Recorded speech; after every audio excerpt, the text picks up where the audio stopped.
Australian soldiers are joining local police in New South Wales to enforce a coronavirus lockdown in and around Sydney as authorities try to tamp down the latest outbreak of cases linked to the more infectious Delta variant. Starting Monday, some 300 unarmed soldiers will begin patrols in Sydney, a city of 6 million people. They will be knocking on doors to ensure that residents are following strict stay-at-home measures, the Australian broadcaster ABC reported. On Wednesday, Sydney extended a lockdown by a month, until August 28, as cases there continued to rise. Despite those measures, New South Wales, the state where Sydney is located, is reporting 170 additional cases traced to a man who caught the virus but failed to self-isolate, ABC said.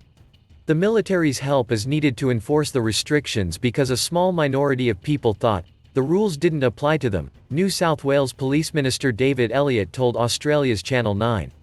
Australian Prime Minister Scott Morrison has come in for heavy criticism in recent weeks over the slow pace of vaccinations in Australia, where about 14% have been fully dosed, one of the poorest records among any member country of the Organisation for Economic Cooperation and Development.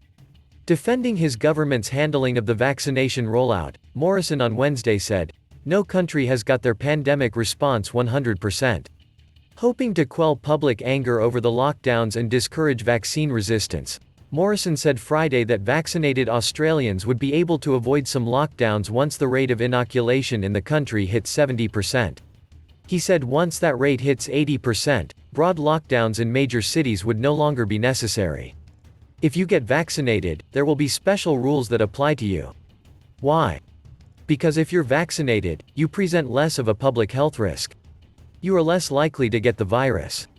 You are less likely to transmit it," the Prime Minister told reporters, according to the Sydney Morning Herald.